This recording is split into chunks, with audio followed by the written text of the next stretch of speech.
अस्सलाम वालेकुम एवरीवन। सो क्लिनिक में मुझसे हर दूसरे तीसरे दिन एक ही सवाल किया जाता है और वो ये है कि डॉक्टर साहब कोई ऐसा ब्लड टेस्ट बता दें जिससे पता चल जाए कि कैंसर है कि नहीं है। दूसरा, कैंसर ख़त्म हो गया है। So everybody wants to know कि कोई ऐसा मैजिकल ब्लड टेस्ट हो जिससे हमें कैंसर फ्री होने का पता चल जाए, जिसमें कैंसर होने का पता चल जाए और जिससे हमें ये पता चल जाए कि कैंसर कम हो रहा है या कैंसर ज़्यादा हो रहा है इन पेशेंट्स में जो कि डायग्नोस्ड कैंसर के पेशेंट्स होते हैं। सो ये जो ब्लड टेस्ट होते हैं जिनको हम कैंसर के समटाइम्स डायग्नोसिस के लिए, समटाइम्स देखने के लिए कि हमारा ट्रीटमेंट वर्क कर रहा है कि नहीं कर रहा, इस पे पेशेंट का ट्यूमर कम हो रहा है कि नहीं हो रहा। तीसरा, रिकरेंस को डिटेक्ट करने के लिए ये जो जितने भी ब्लड टेस्ट होते हैं इन सारों को हम बोलते हैं tumour markers. So tumour markers basically are blood test जो कि हमें बॉडी में ट्यूमर होने का बताते हैं। इसके अलावा हमें ट्यूमर जो कि कैंसर डायग्नोज पेशेंट्स होते हैं उनमें ये बताते हैं कि ट्यूमर कम हो रहा है या ज़्यादा हो रहा है, या फिर हमें ये बताते हैं कि एक पेशेंट जो क्योर हो गया उसमें ट्यूमर दोबारा से तो नहीं हो रहा। सो रिमेंबर, कोई भी ब्लड टेस्ट 100% नहीं होता। यानी कि मैंने आपको एक ब्लड टेस्ट बता दिया, आप उसको कराएंगे और वो आपका ज़्यादा आ गया तो आप कहेंगे ओह ये तो कैंसर हो गया। सो रिमेंबर कि ये जो टेस्ट होते हैं ये आपने खुद इंटरप्रेट नहीं करने होते हैं, ये डॉक्टर इंटरप्रेट करता है आपके लिए। सो अगर आप ये ब्लड टेस्ट कराएंगे तो आपने अपने डॉक्टर को दिखाने हैं, वो इसको इंटरप्रेट करेगा कि हाँ इससे रिलेटेड मुझे क्या टेस्ट कराने हैं और क्या ये वाकई कैंसर को इंडिकेट कर रहा है या कोई और सिचुएशन भी हो सकती है जिसमें इंक्रीज़ कर सकता है। बहुत सारे ट्यूमर मार्कर्स ऐसे होते हैं जो कि सिर्फ कैंसर में ज़्यादा नहीं होते, बल्कि बहुत सारी इन्फ्लेमेटरी कंडीशंस ऐसी होती हैं या बॉडी के अंदर बहुत सारी चीज़ें ऐसी होती हैं, इन्फेक्शंस ऐसे होते हैं या फिर कुछ इन्फ्लेमेटरी कंडीशंस होती हैं जिनके अंदर ये ट्यूमर मार्कर्स इंक्रीज़ कर जाते हैं। So that's why I am saying कि आपने इनकी इंटरप्रिटेशन बहुत केयरफुली करनी होती है। So it is not you who will interpret these blood test, it is your doctor who will advise and interpret these blood tests.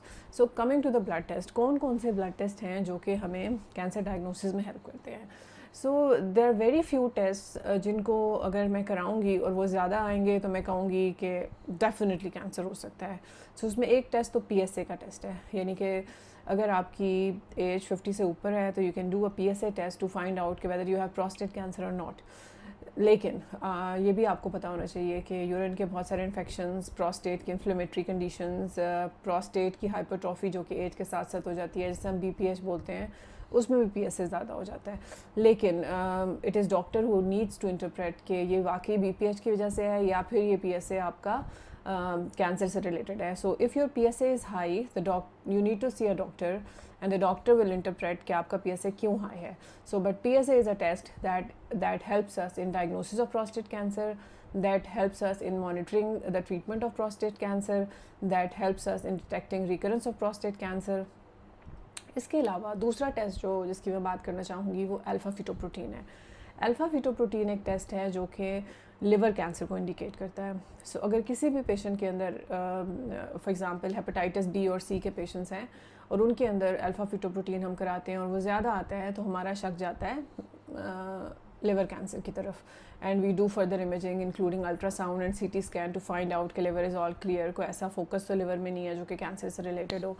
So alpha fetoprotein बहुत सारी और कंडीशंस में भी इंक्रीज़ हो सकता है। इवन कि एक और तरह का कैंसर होता है जिसे हम जर्म सेल ट्यूमर बोलते हैं जो कि ज़्यादातर टीन एजेस में होता है और ये जो कैंसर होता है इसमें भी अल्फ़ा फीटोप्रोटीन रेस्ड होता है। लेकिन रिमेंबर कि जो पेशेंट्स जिनको लिवर डिजीज़ है, हेपेटाइटिस है B, C या cirrhosis for what ever reason है, उनके अंदर अगर अल्फ़ा फीटोप्रोटीन ज़्यादा होता है तो we always think about liver cancer.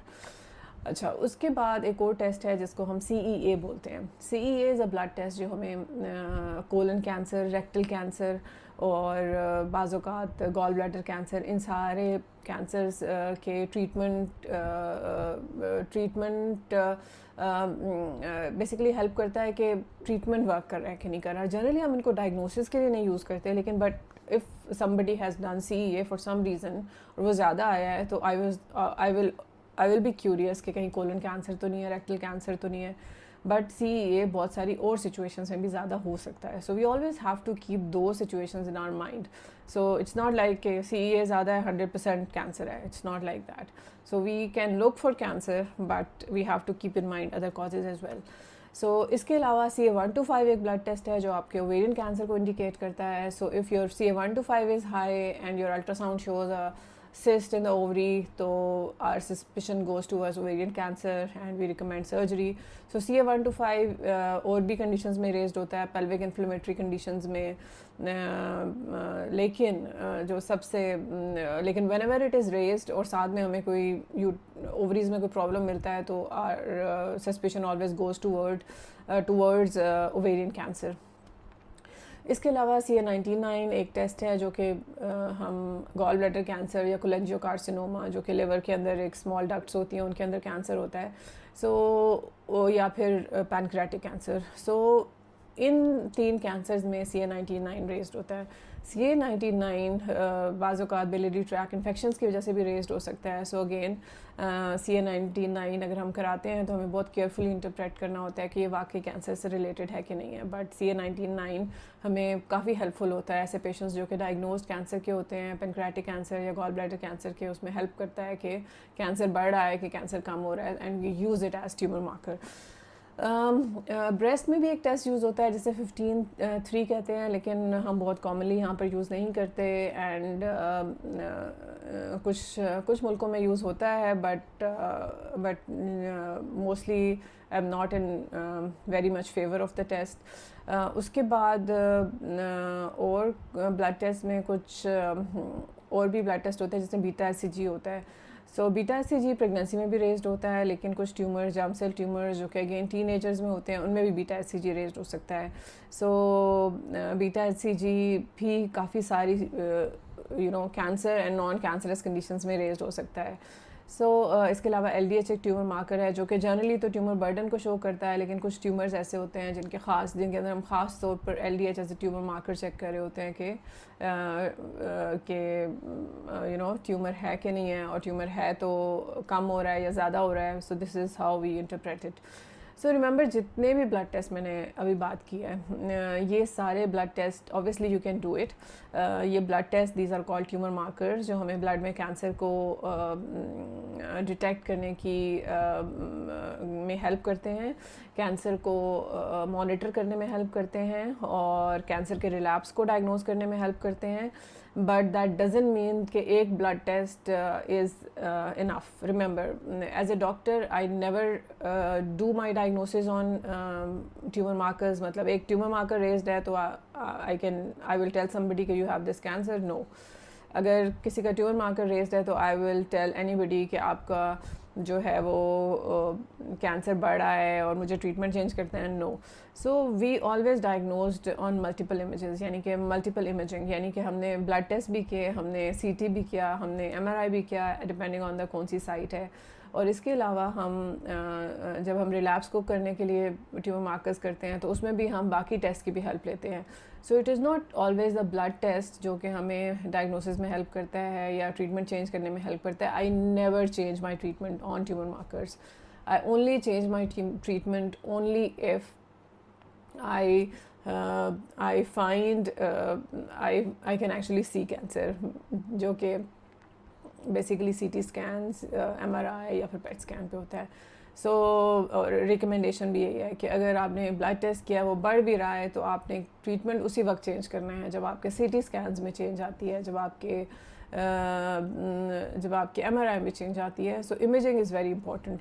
So for us doctors it is very important कि we don't make decisions on tumour markers, we have to make decisions on the patients scans and again the symptoms, patient's overall condition. So this is very important. So this was a brief overview of the blood test that we can do in cancer patients for diagnosis, for treatment monitoring, for detecting relapse. But आपको एक ही advice होगी, don't do these tests by yourself. Discuss them with your doctor, और अगर वो advice करते हैं तो फिर ये test कराएं, और don't interpret them by yourself. Let them do this job. Let your doctors do this job, in fact. और रिमेंबर कि जो कैंसर की डायग्नोसिस और ट्रीटमेंट और रिलैप्स, ये सारी चीज़ें, this is all something very complex, so you can't do it on your own. So you should know these tests, but not the interpretation. So thank you very much. This was all for today.